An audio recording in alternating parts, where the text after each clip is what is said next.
This week on The Futurists, Jeffrey Morris and Kevin J. Anderson is in the hosting chair. Being there at the tail end of the civil rights movement and some of the things that were going on in the 1970s, there was still quite a bit of strife still going on. And I would look at shows like Star Trek and Space 1999, and I'd see the futures depicted in those shows and go, wow, it's going to get better.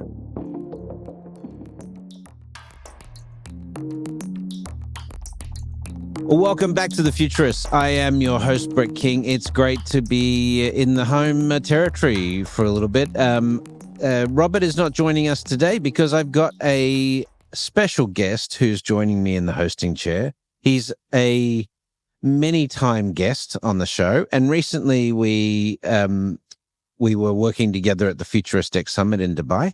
Kevin J. Anderson, welcome back to The Futurists. I'm glad to be here, and boy, this co-host chair is a lot more comfortable than the interrogation chair that we've got our other guest in. So I'm glad to be promoted to this, and I am always happy to be in the futurist chair and to be considered among this company of luminaries of people who think about the future and the great optimistic things and huge advances and great ideas. And my job as a science fiction writer is to kind of put it on its head and go, but what could go wrong? But that's what makes for good stories, and we want to fix them before disasters. But as co-host, I want to introduce our main guest here, who has been a longtime friend of mine and a visionary and futurist himself, is Jeffrey Morris. He is a director, screenwriter, film designer. We worked together for many years on a new documentary that he has called The Eagle Obsession, about the Eagle spacecraft from the Space 1999 TV show, which I watched when I was a kid and loved it and loved its optimistic view of the future. But also the documentary is about like science fiction in general and how it inspires people to do careers.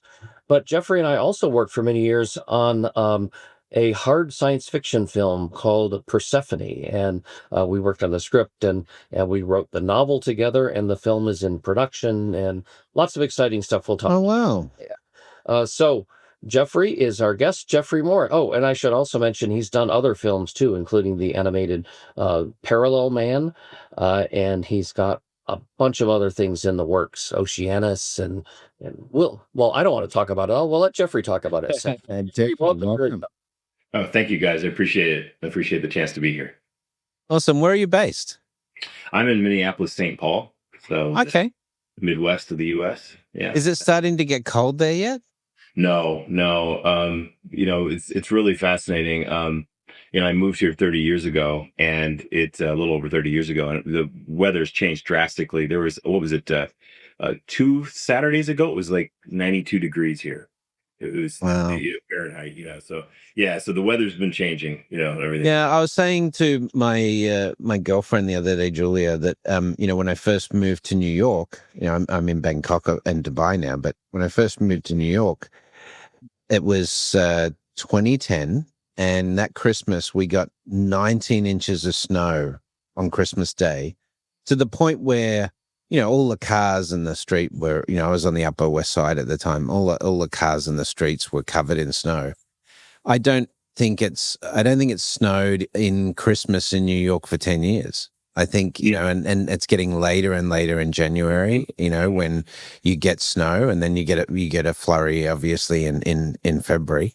But the weather's, dramatically changed there. And I don't understand why we still have a debate over climate. It's pretty amazing to see to literally see the effects of this, right? And to live in a world where people are denying it. Well, it's literally, you can see it happening. It's amazing. And so I have thoughts on why we can't seem to break through this. But yeah. Well, and the thing that really, I was in Prague a few years ago hiking around with my host, and we went off into the forest, and he just said, boy, 5 years ago, this would have been covered in snow by this time, but it's just so much changing. And to me, it's astonishing that it's happening not just in our lifetime, but in like a decade. It's so obvious in such a short time scale that it's like, that's a nanosecond as far as geological time. My 22-year-old son, actually, he was telling me about just the things he's noticed that have changed just in his life. So yeah. So, anyway, Anyway, So that's good. Sorry for taking us on that tangent, but I get stuff that needs to be talked about. So yeah. What are you working on at the moment? well, we just had the world premiere a couple of nights ago of the movie The Eagle Obsession, which is a project that first launched, I think, in 2023, and it's finally headed. We've been started to do the festival circuit with it and everything. So it's a 90-minute documentary that really showcases he has a different vision of the future 50 years ago. If you go back and you look at the optimism of the original Star Trek and shows like Space 1999, others, there was definitely a vision of the future that was much more. We had, certainly there were dystopic science fiction stories and tales of the time, but there was also a much more optimistic view, and I think that was connected in part with what was happening with the Apollo missions and what was happening in real space exploration and that sort of thing. So this movie it's a documentary, but it's very cinematic, and it's a travelogue where I go and interview people like Kevin and one of the gentlemen who actually walked on the moon, General Charles Dukes. William Shatner's in the film. It's a pretty amazing journey. We use this spaceship, this make-believe spaceship, the Eagle transporter from the show Space 1999, is sort of the through line. But I postulate that a lot of us fell in love with that ship simply because it was reminiscent of the real space technology of the time. And so a lot of us watching that show thought, hey, when I grow up, I'm going to fly spaceships like the one in this show. Personally. So yeah. Well, Robert Mayer Burnett called it one of the most entertaining, uplifting, and beautifully made documentaries I've ever seen. So that's high praise. And you got official selection at Twin Cities Film Fest, industry award for raw science, official selection of the Outer Rim. This sounds like you're on fire, brother. It looks like it's been a fantastic response. Yeah, we also won an audience award at this sci-fi film festival in Sydney a couple weeks ago too, which was really pretty amazing. So yeah. So it's been really neat to get the response we got. What I've liked about it the most, and Kevin, he was around during the genesis of this. We talked a lot about the project and what I wanted to do with it, and one of the things that was very important to me was that it wasn't made for the choir. I didn't want this to just be for people who were into science fiction or this TV show. I wanted to open it up to a much broader audience. And that's something that's happened very consistently. We've had people who, I'll have audiences now. We screened the film like 13 times now. And I've had audiences of all ages. And I've had people who come up to me after and say, I have no interest in science fiction or this sort of thing, but this got me thinking about it finally, or I understand it now. That was one. Kevin, you'd love that. That's something that I've heard. I've actually had several people who were old, like in their 70s, 80s, who watched the film, and they said, I used to chastise my child for loving shows like Star Trek and Lost in Space, and now I feel bad because I understand what my child was actually trying to do, and that was very moving to me that the film has had that kind of impact. So, yeah. Yeah. Well, why don't you tell us about young Jeffrey and how you got inspired and how science fiction and not just Space 1999, but I mean you're on this career path, and I've seen so many of the the futuristic like gadgets that you've designed and the little like the movie props you did, other things that you're really looking forward to the future, and you've been kind of trying to make it happen for all of us. So how did that come about? Well, I think it goes back to, I was small when the Apollo missions were going on, but for some reason I caught the bug, and I 3, 4 years old, I was, my mother would take me to the library, and I'd watch the Apollo missions on TV, the news reports. And I remember, I think something very, very vividly. It was like going to the library when I was, in early part of elementary school, and checking out the books that would talk about NASA's projected missions, not just the missions happening at the time, but the idea that we would be on Mars in the 1980s, that we would have space stations, space colonies. As I got older, I learned about Gerard K. O'Neill and, those sorts of, the visions of The Art of Robert McCall, where he would depict the future, that sort of thing. Those were very, very powerful they really impacted me as a child. My father was an aerospace engineer, and he actually worked on some of the NASA spacesuits and those sorts of things early in his That's career. cool. Yeah, which was neat. And he and I used to talk a lot about, he would talk about high speed trains and maglev, and he bought me a solar cell when I was a kid that that would drive a propeller. So we went to the McMath telescope, the solar telescope in Arizona. That's really futuristic design. Frank Lloyd Wright had a bunch of buildings in our area when I was growing up. So I think seeing all these different things were instrumental in getting me to think a lot about the future as a child. I would also add that, being there at the tail end of the civil rights movement and some of the things that were going on in the 1970s, there was still quite a bit of strife still going on. And I would look at shows like Star Trek and Space 1999, and I'd see the futures depicted in those shows and go, wow, it's going to get better. Things are going to be, and the world is going to improve. And I wanted to be part of that improving world. So I mean, that's kind of the foundational aspect of a lot of it for me. I saw Star Wars like a lot of young people, but I had a different reaction to Star Wars in that those words "a long time ago in a galaxy far, far away," uh, that kind of almost was weird and depressing to me as a child. Like, I wanted to see stories that were about our future, in a lot of ways. I remember seeing the commercials for Star Wars. I was like, oh, when is that? Where is that going to be? And then when I saw it, I was like, wait, what?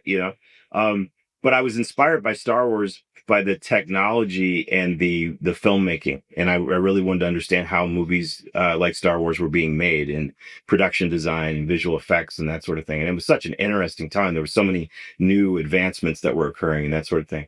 So I ended up seeing that Star Trek the motion picture was incredibly impactful for me. I liked the original Star Trek as a child, but between that 2001 A Space Odyssey, which I also really really liked as a child, um, Star Trek motion picture was like the epitomized the future that I wanted to live in. So those are all inspirational aspects for me that drove me to want to become a filmmaker. And at the end of the day, I decided that I was about 12, 13 years old when I decided I want to grow up and make movies about the future that I want to live in. I want to create stories about aspirational futures, positive futures that could actually drive society forward. I'm glad you said that, because that's really sort of the core objective of why we do this podcast. Is to try and show the possible futures, and talk to the people who are engineering those futures. So you're a great fit for this. In terms of the filmmaking, how did you learn that art? So I started. Well, one thing first off, the funny thing is I actually I got a lot of books, The Art of Star Wars. I don't know if Kevin, did you have that book? Do you remember that book? Oh, I had it. I studied everything in there. Yeah. So I got books like The Art of Star Wars, The Art of the Empire Strikes Back. I started learning about who these people were. I started studying who were the different filmmakers who did visual effects. How did they do it? I would get my hands on, obviously it was way before the internet, but it was all about researching and trying to find access. There was a fantastic book magazine called Cinefex that used to come out. I think it was a few times a year, and it would cover in detail how visual effects were done for various films. So I poured through all that stuff, and I started teaching myself how to design and draw spaceships and draw technology and those sorts of things. That was a big part of it. And then I would, my cousin and I used to make Super 8 movies when was it? I guess junior high, early high school. We did a lot of our own little films, and we taught ourselves how to do visual effects. And so then I ended up going to college for cinematography and political science, and then kind of advanced from there. When I moved to the Twin Cities after college, I decided to launch my own production company, and my focus then was really doing music videos and commercials. And then I moved from there, and I continued to study science, and ended up working with NASA and the Jet Propulsion Laboratory for a number of years, and I did public outreach stuff for them, which was a lot of fun. So it's been an interesting career, a lot of different paths for me. As a matter of fact, it was my NASA connections that actually led me to meeting Kevin. Actually, yeah. Oh, that's awesome. Yeah, I had a NASA person say, "There's this guy I really like you to meet," and it was funny because My NASA shirt on. a Zoom call, Jeffrey, that let's meet each other. And like 2 hours later, we went, we got to go do something. You got to go do something else. Yeah. And we did. I was some podcast. It was just a conversation with Jeffrey and Kevin, and we just went on. And we just talked, and we got all this feedback. People like, that's the most fascinating conversation ever. And how did you put that together? I went, I don't know. That's just how we talk whenever we get on the phone, and it's just lots of ideas because he's got so many films in the works and in development that he's got this whole vision of all the films that he wants to make. And but the first big one, I mean, he did Oceanus, which was a short, and he did Parallel Man, which was a animated short. But the documentary is the first one. But the really big one, I think, on his horizon is Persephone, which is so you guys released this as a novel not that long ago. I read it. It's about colonization or attempted colonization of Proxima B. So this is an exoplanet orbiting our nearest neighboring star, Alpha Centauri. This sort of seems a little bit more accessible, doesn't it? If we're going to talk about interstellar travel, like it's only 4.5 light years away. Is that right? That's right. Yeah. Yeah. Like if we could get up to 90% of light speed, something like that, that seems like it's almost achievable within the next 100 years. Whereas going to other great candidates like, let's say, some of the Kepler exoplanets, which may have better signatures for being Earth-like, but they're a lot further away. So we're going to need either wormholes or, warp technology or something like that. Whereas, right. Theoretically, we could get to Alpha Centauri, with next generation propulsion technologies. In fact, there's some very early plans on to send some micro satellites to Alpha Centauri, right? The breakthrough. Exactly. Yeah, that's pretty cool. The thing. So I read about Proxima B when it was discovered in 2016, and I was really excited by the idea that there was a planet that could potentially be Earth-like, so close to us, and that's what, and the story that started to formulate for me was, the one thing is, first off, I think we're missing good aspirational science fiction these days. There's lots of sci-fi stories that, plenty of dystopia. There's plenty of stories that talk about how we evolve forward and continue bringing all this nastiness with us as we move forward, the worst aspects of humanity. I wanted to talk about a story that was going to challenge our best aspects, and I was thinking, instead of flipping the alien thing on its head and where we're the aliens and we're the problem and we're the invaders, and that was something that I thought was really, really important, because it is an aspect as we move forward and go out into the universe. We have to look at that, right? Like what are we bringing as we go forward? Are we going to be true explorers and scientists and people who are out there to gain knowledge, or are we going to be the empire? Are we going to be conquerors? Are we going to be destroyers? Right? That's a choice that we have to make, so. Yeah, I mean, it's something, if you look historically at, colonization, and human effect on that, unfortunately, there's some not great precedents, right? Yeah. Oh, absolutely. Absolutely. And I also, one of the things that I wanted to do, and that Kevin, I think you really enjoyed exploring with me as we went further, was the idea that you can have life that it's not life as we know it. Right. I mean, that's part of this too, is like having, one of the things that's really, that I've struggled with, I was the kid watching the cantina scene in Star Wars and grumbling, going, wait a minute, all those different aliens they all can breathe the same air, and they can all be in the same, and they all want to drink at bars, and they all want to, it's like, kind of like, and this idea that all the life in the universe, most of it is humanoid, and it all kind of is bipedal, and it all has, what I mean, but it just has some funny little things go. You know what I mean? It was like, come on, we're gonna run into stuff out there. You think about the Earth, the diversity of life, even on our own planet, let alone what we could imagine that would evolve in another, ecosystem. Right? It's pretty profound. And so the idea that there could be something there on a planet like Proxima B that we just miss, we just completely miss it, and we don't realize it. I think that's we don't realize that's life. Yeah.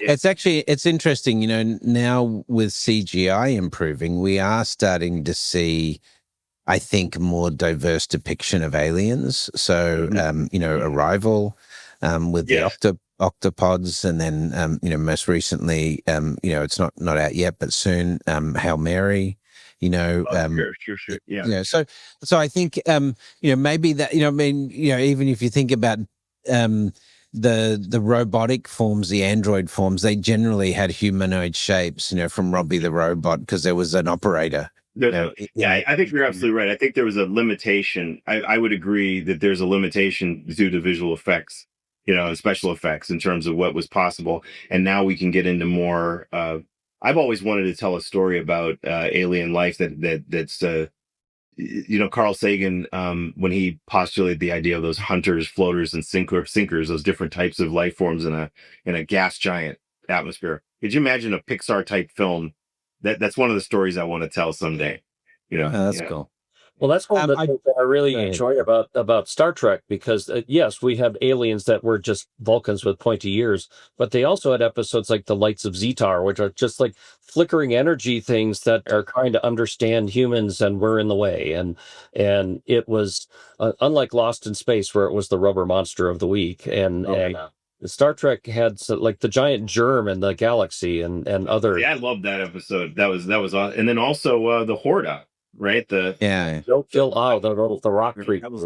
That was really cool. Yeah, so all those things were neat, and everything. But the idea of us going to Proxima B and then discovering something like that. The other thing that I thought was really important for this story was, what would be your perspective? What would your perspective be if you were born on a spaceship and you'd never been to Earth, versus someone who left Earth behind? You'd have very, very different views of what was forward, what was backward, that sort of thing, right? It's almost like for someone born on board the ship, it's like Earth is almost like a legend to them, right? Yeah, it's a historical idea. So go ahead, Kevin. Well, and I was going to say, and the other really, really profound question in Persephone is, so where this is the last remnants of humanity, and this is our last chance. So if we can't settle this planet, we're extinct. And it turns out that in order for the humans to make that planet livable, we would have to kill the only thing that's living there. And so the moral question is, I mean, that's literally a crisis in the book. The moral question is, do we have the right to exterminate this life form to preserve our own? And that's the big debate. And in fact, I think Jeffrey and I think about those sort of things, and I think how prescient, the sort of prime directive was in Star Trek. It was quite an interesting, when we haven't met any, aliens or alternative intelligences, and yet to have that sort of the moral considerations, that sort of that basis of justice. But I think it's a good extension from the days of Columbus.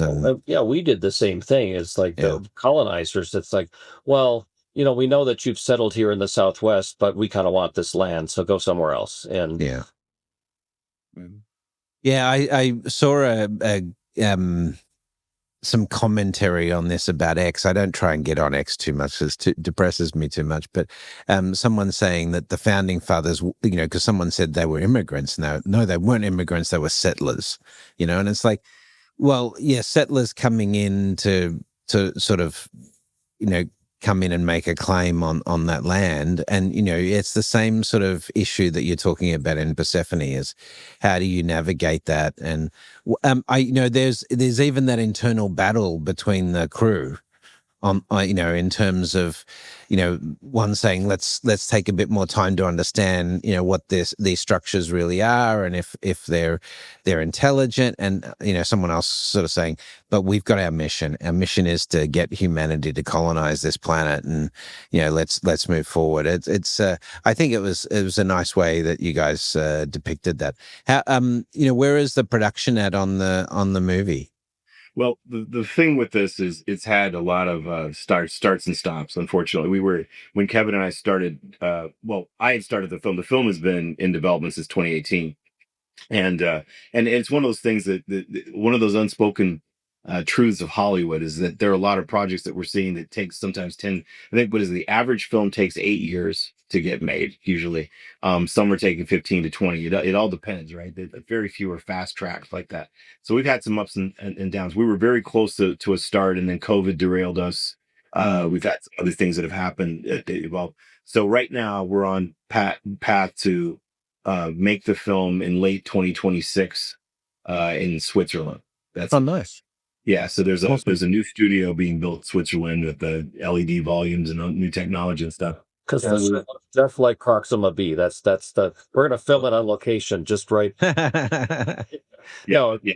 I mean, we can probably talk about this in the next segment, some of the technology, but the virtual walls and everything that you can make, you can do so many things in film now that you just couldn't even conceive of 5 years ago.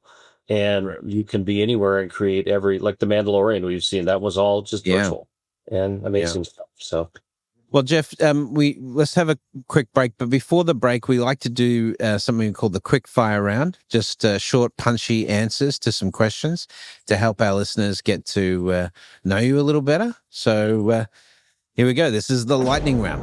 What was the first science fiction you remembered being exposed to in media? The show called UFO, Jerry Anderson series, and I watched it with my father when I was 4 years old. That's the first. Very cool. Oh, that's a great core memory. What technology do you think has most changed humanity? The printing press. Good answer. Is there a futurist, a sci-fi author, a movie maker, or entrepreneur that's really particularly influenced you, and why?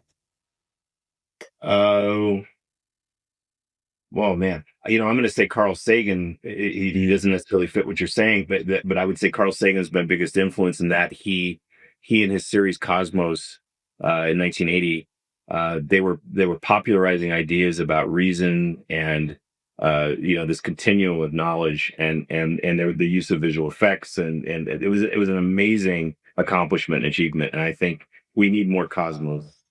Yeah, Sagan was amazing. All right, so last question. Is there a science fiction story that is most representative of the future that you hope for? Star Trek: The Next Generation. Very good. Well, we get that answer quite a bit, so that's a good one. All right, well, you're listening to The Futurists. We're going to take a quick break, and we'll be right back with Jeffrey Morris and Kevin J. Anderson after the break. Welcome back to the Futurists podcast. I am Kevin J. Anderson, the guest host this week, along with Brett King. And our guest is filmmaker and futurist Jeffrey Morris. And we're talking about his visions of the future, his documentary, The Eagle Obsession, as well as the hard science fiction film Persephone that is in production. And in fact, we were just talking about in the previous conversation about how filmmaking technology has changed and how we can make films realize what's in our imagination. And you've had so many cool designs of the future. I've looked at all of your production stuff, and you're not just the guy that writes a script and lets somebody else make the movie. You've got, you designed a portable handheld coffee maker for Stephanie, and what I really love that you did in Persephone is these the suit pods. I can't remember what we talked about them, but they're basically like a space suit that's a little bit bigger, so it's a vehicle as well. And tell us about those. I loved those when. Oh yeah, well, so those were based on a design that I saw that Werner von Braun came up with years ago called a bottle suit. So the idea, it's like it's a spacesuit, but it's really more a little personal spaceship in a lot of ways. So you basically jump on board this thing, and it snugly fits you, right? But it also has all of the manipulator arms, the controls, and everything. So it allows you to basically fly around in space and actually I don't know, manipulate objects, construct things, build, stuff. It's really a cool idea. So you could look that up. It's called a bottle suit. And so what I did is that I made an updated version of that for Persephone, which I think is a lot of fun. So yeah, That's cool. that's really I listened to the masterclass of Chris Hadfield, and he spoke about the problems he had in the, with the extravehicular activity with his suit when there was a leak and so forth. But he described it as, as a mini spacesuit, which I thought is interesting because, you do have to protect yourself in the same way you would from in a spaceship. But to start thinking about how you can extend on that. Obviously, one of the themes we've seen in science fiction is thinner, much more flexible types of suits. But then you also have sort of the extension of the suit paradigm with the remote operating pods and things like that in 2001, absolutely. yeah. So and theoretically. We could see sort of a fusion of ship and human with the technologies we're looking at now. Absolutely, yeah. No, I've seen some designs for Mars and also for the lunar surface where it's almost like you're climbing into this spacesuit that's kind of connected to the habitat in a way. It's pretty cool. Yeah. There's stuff like that they're talking about. Yeah. Yeah. But to say that, I think one of the important things is I think science fiction movies cost too much. I don't think there's a reason why they should cost as much as they do. And one of the things that it's been very important to me as a filmmaker, I think I look at it as a producer first, and I say, all right, what's my target budget? And when I'm developing a story, I try to develop screenplays and concepts that are going to align with the budget that's my target. So I actually develop the production design while I'm also developing the screenplay and outlining it. So in other words, we don't, obviously with a script you can say, and then 1,000 people come across the hill, right? And nowadays with CG you can do that pretty easily. But the point is, that's expensive. You can say anything in a script, but the question is, can you execute it, right? And so one of the things that for me, with especially science fiction, I have these stories that have big ideas, but they're more contained, having a smaller number of characters, sets, locations, and then really fleshing those worlds out. There's a movie called Moon that was made, came out. Yeah, great movie. Yeah, that movie, right? Moon was phenomenal, and that was another movie that was made for like $5 billion. It's possible to tell great stories with cool sets, technology, locations, without having to spend, like what this recent Tron movie that just came out that cost $180 million. So it was a pretty cool movie, but still, I liked it actually. I'm actually very bummed by how it's tanked at the box office, because I actually thought it was a good movie. But costing $180 million, you're setting a bar very high in terms of recouping that cost, and then usually you spend at least half that budget on print and advertising, marketing. That's a lot. Sometimes the set, I'm thinking right in my head, like the Ant-Man Quantumania movie where they're down and I just went, I can barely watch this. There's so much stuff going on all over the place. And I really loved the old Outer Limits TV show, which they told really great stories. And yeah, they had like rubber monsters in it, but it wasn't about the monsters or special effects. It was about the great story instead of exactly. We're still regurgitating some of those stories, and even now with Tron Ares and so forth, we are taking these old concepts which were really revolutionary in terms of storytelling, and we're sort of rehashing them, but it's actually, David Brin made a really interesting, I don't know if you remember this, Kevin, when we were having a conversation on one of the podcasts, but he made an observation that one of the reasons that we have so much dystopian sci-fi is it's much cheaper to produce dystopian movies than it is utopian movies. And now, we don't have those sort of cost limitations with the screens and the technologies and so forth. So it'd be nice to see a little bit more optimistic sci-fi, right? I think we have a creativity limitation with Hollywood right now, just to be honest. I think we need to have more open minds to sharing, to creating more positive visions of the future. And it's something that I think we're starving for. One of the things that I was very happy about with this documentary we made is we actually had originally planned to have a section of it that got a lot more dark and talked about dystopia, and we decided to pull it out of the film. And one of the things we've had audiences come away with is they feel a sense of renewed hope after watching this film because of seeing these earlier visions of the future. And I just feel like there's, getting back to aspirational characters, situations, positive, I'm actually planning to do a sequel to The Eagle Obsession about Star Trek: The Next Generation, completely focused on that and its cultural impact.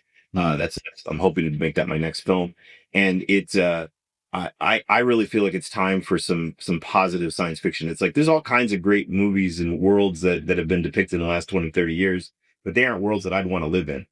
Yeah. I think The Expanse is a fantastic story. I read the books before I seen the show and everything, and I like the show. But man, that's a pretty dark world. Yeah. It's like, how do we have to build better maps, positive maps to the future also, if we want to be able to aspire to them. And I think it's super important.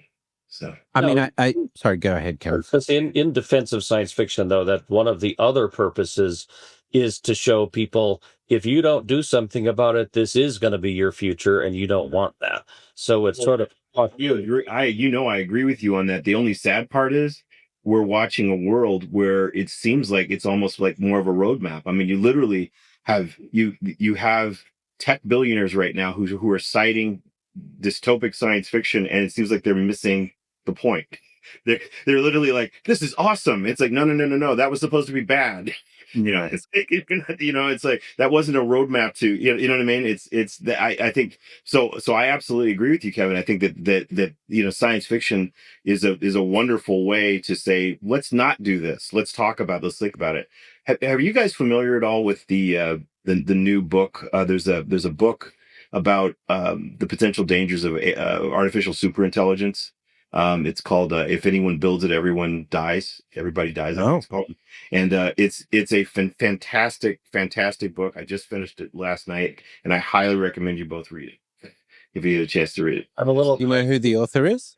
It's Eliezer Yudkowsky and Nate Suarez. Nate Suarez. Yeah. And it's a very lauded book. It's not sensationalistic. It's not trying to be alarmist. These guys are AI ethicists who have basically come together to say, we have a huge problem here that's not being addressed, and if we don't address it, it could lead to really, really bad things. And the reason I wanted to get a chance to promote that every chance I get, because I think people need to talk about this. That's exactly what you're talking about, Kevin. And this is not just science fiction. We're literally on the brink of some amazing things could be very positive, but they can be incredibly destructive if done incorrectly. Well, when we were at the Dubai conference, and I've sat in on the AI talks and the artificial superintelligence, and listening to some of the people going, yes, and we're going to do this, and I was in the seat going, but. Right. Well, I think I often think about the Butlerian jihad, the stuff that you guys wrote and everything, right? I mean, it's like, anyway, I just want to recommend you guys read that book. It's a great read. So. Well, one of my first novel was called Resurrection Inc., and it was 1988. And it strikingly has some real parallels right now that obviously were unintended when I wrote it. But the concept of Resurrection Inc. is that instead of building robots for everything, human bodies are perfectly good robot machines. And so they just jumpstart intact dead bodies to be servants to dig ditches and handle toxic waste and whatever.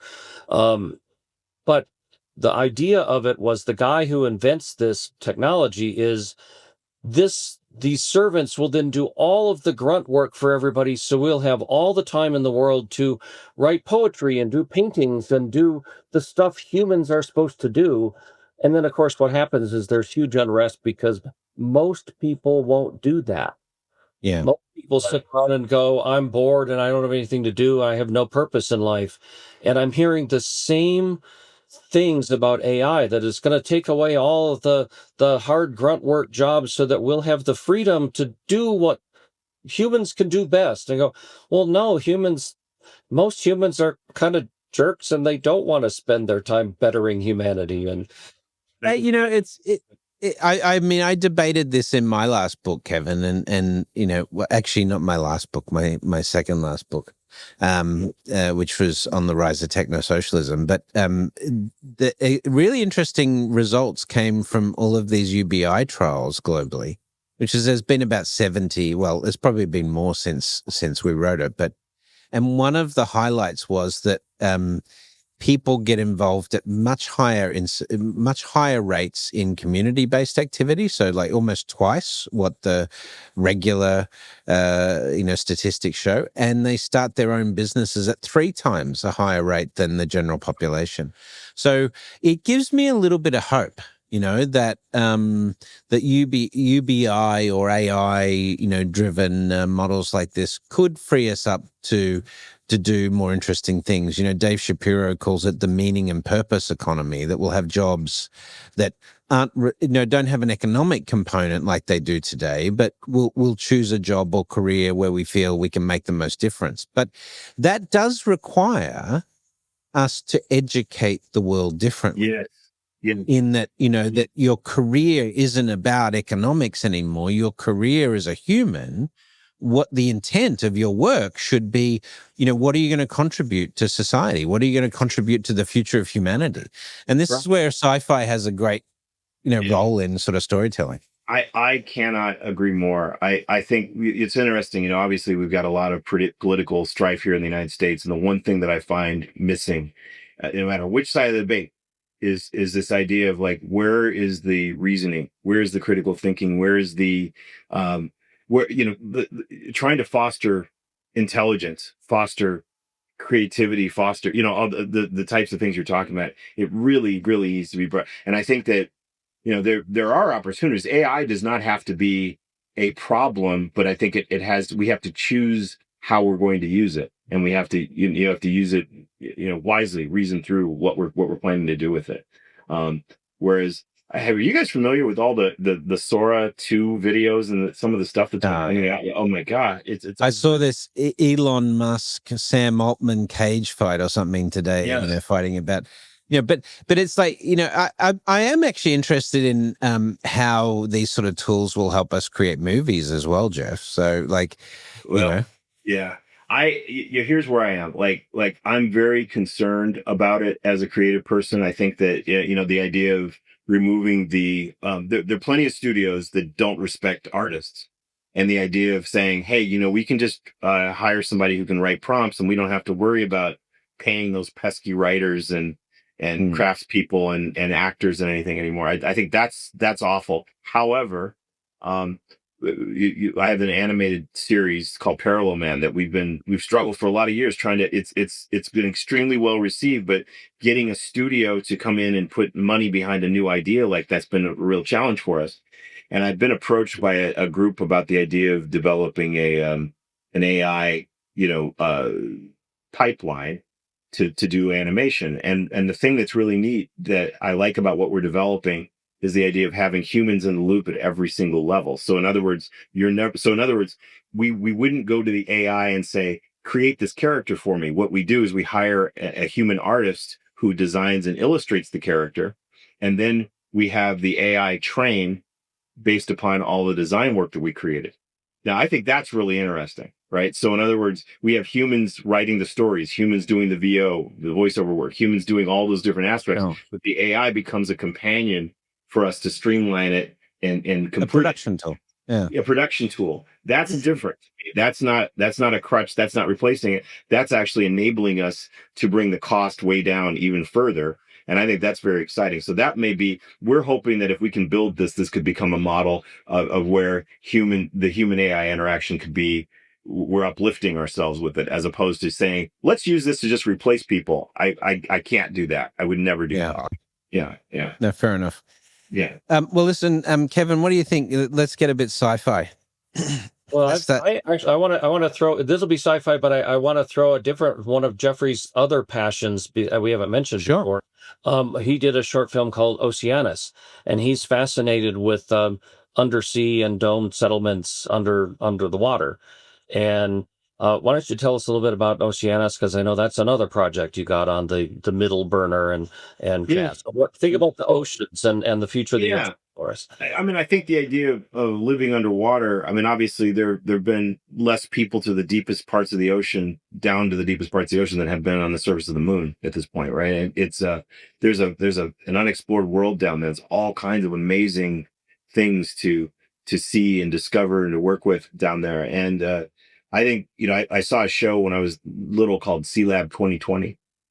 Was an animated cartoon, Saturday morning cartoon, and the whole idea of people living and working in an underwater city, that always stuck with me, and it's something that I feel like is unexplored. Had plenty of stories about space, but the idea of this inner space adventure, So a few years back, I did a short film called Oceanus, which is about an underwater city and a disaster on the surface, which makes the underwater city kind of a place of a haven, a safe haven in a way. But we want to take that and go further with it and turn it into maybe TV series, feature films, that sort of thing. So that's a world that I've spent a lot of time on, done a ton of design work and that sort of thing. And it's a fun possibility. So yeah, thanks. I enjoyed Stephen Baxter's Flood series, where he, and one of that was that, they built an ark, like in space, a spaceship, and the later series focused on that. But a part of it was also building a undersea, underwater sort of survival community of leading scientists and things like that. So. Mm-hmm. I read those books. I'm a huge Stephen Baxter fan, so he's one of my favorite authors. So yeah, that's great. Yeah, those were good. That's very cool. Let's talk about the far future. Let's try and think about 20 to 30 years out, Jeffrey, and bringing your skills as creative in this, but also someone that sort of lives in this, and maybe harking back to the eagle. I see you've got it behind you there, the model, up on the shelf. But is there a possibility, given what Elon's doing with the Starship and things like that, and the Artemis program to go back to the moon? Do you think in 20 to 30 years that we'll start to have colonies like Alpha Base, wasn't it? Moon Base Alpha, right? From Space 1999. Here's what I think, and it's sad. Here's where I think it's gonna happen. I think China, their space program is advancing very quickly, and they really have, I think, more control of what they're doing than people know. They're really on a path, and I think that the idea of them setting boots on the moon and get this, I think that's going to motivate a new space race. I think that's already in the works. Yeah. And I think that what's going to happen is we are going to end up with some space stations, some colonies on the moon, some limited stuff, but it's going to be driven by, unfortunately, it initially may be driven for the wrong reasons, for the reasons of competition and political reasons. But I mean, that's what got Apollo to happen. So yeah, I was going to go to the next thing, which was to say that, but that's okay because it'll get us back out there. Right. And I watched a interesting YouTube documentary on the Chinese space station recently, and it's the most advanced space station we have in orbit right now. Mm-hmm. And they have wirelessly connected devices, so they have a lot more usable space, even though the diameter or the dimensions of the primary habitable area and so forth are roughly similar to the ISS, but they don't have any cables to run. Right. So because it's all wirelessly controlled stuff. So that gives them a lot more space in the space station. They have the lights that sort of keep a circadian rhythm. So they are on Chinese time. So, the sun blooms in the morning and you have dusk at night, controlled by, in the environmental controls and stuff like that. So, and they have been, pretty disciplined about advancing their space program. It'll be interesting to see if this does spur on some real competition, particularly when they get boots on the moon. I think it's going to be a game changer, as you said. Yeah, I think so too. I think, and I just think it's going to be an interesting time. So believe me, I wasn't trying to say that look, anything that gets us out there and moving is good in a way. I mean, aside from war, right? An actual war, I think that would be bad. But look, the idea of like, um, hopefully what will happen this time is we'll be up there and we'll stay. We'll be up there to stay, and that will lead to all kinds of possibilities that, right. And once the cost goes down and it becomes more accessible and all those things occur, we're going to be in much better chance for actual science to become the driving factor, and then maybe we could get some artists and some poets up there and some educators up there, and you know what I mean. It's not just going to be, yeah. So I think there's all kinds of possibilities, and I do think that I'm just stating that's where I think it will start, as far as getting us back there. Well, and some of the good stuff with like Elon and SpaceX and things is doing it for commercial reasons instead of political reasons. And tourism is if not the biggest industry on planet Earth, it's one of the biggest industries on planet Earth, and people will pay to have their honeymoon up in orbit and stuff like that. So that could drive things, because obviously pure science and altruism wasn't enough to do it. So political space race might do it, but also commercial race might do it. Like who has the first Club Med on the moon? And right. Yeah. Yeah. Is Club Med still a thing? I don't know. I flew Pan Am back from Dubai, Brett. So 2001: A Space Odyssey, where it was the spaceships were Pan Am spaceships that went up there. Yeah. No, somewhat. They're reportedly bringing Pan Am back as a brand. There's been some talk about that, but hey, listen, we're running out of time, gents. But Jeffrey, super interesting. Obviously, we've got the Eagle Obsession documentary. It's eagledocumentary.com if you want to go check it out. And where is the best place to watch the documentary, Jeffrey? Well, the documentary is not in wide release yet, so we're still. So I would say if you check eagledocumentary.com, you'll start to see how we're still. We have another screening set in Los Angeles on November 13th. I will be at the Raw Science Film Festival in New York City that's coming up this coming Friday. We'll be showing it there, the Triad Theater in New York. So that's, so you'll see all that stuff on the website. But yeah, hopefully we'll have our distribution. We're trying to do a theatrical release initially of the film, nice. and then go to major streaming service. Streaming, fantastic. And where can people find out more about what you're working on?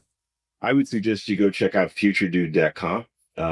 Future Dude. Yeah, Future Dude. It was a blog that I did for fun, and the name caught on, so I kind of renamed my production company around that. So yeah, awesome. Yeah, and I'll ask you both this: what is the sequel to Persephone look like in terms of the story? Are you guys thinking about that? It's already written. The screenplay's already written, and it's called Valkyrie, and it really deals with the idea that there are some other ships out there and other humans that arrive that don't have the same agenda for the planet. Interesting. Yeah. Great. In fact, we had 3 movies planned, right? I mean, overall it was meant to be a trilogy. So yes, yeah. So we'll see what happens. I want to get the first ones in here, but we'll see what happens. And Kevin, you're always doing interesting stuff. What are you working on at the moment?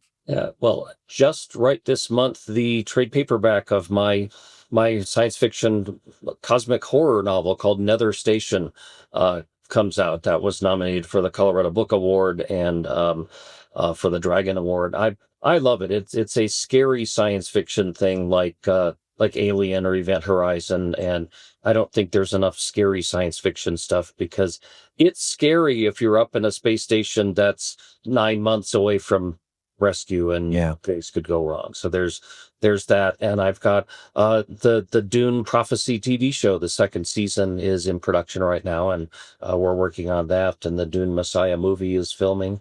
So I'm keeping busy. Exciting. Very Well, thank you, Jeffrey, for joining us, and Kevin for adding your voice as host and being back on the show. I think it's great to see us sort of paying respect to the sci-fi that's come before that helped us envisage a world of technical possibility that now is really possible, particularly with AI and things like that. So it'd be nice to sort of start resurrecting some of that stuff and saying, what can we really do with these technical tools and capabilities that we're bringing? And it's of course it's good to see players like SpaceX and so forth experimenting with it as well. But thank you both for joining the Futurists this week. Thank you very much. Really appreciate it. Thank you. Well, that's it for the Futurists this week. Stay tuned. We'll have another amazing guest next week to talk about the world that is emerging in the future. But until then, there's only one thing left to say. We'll see you in the future.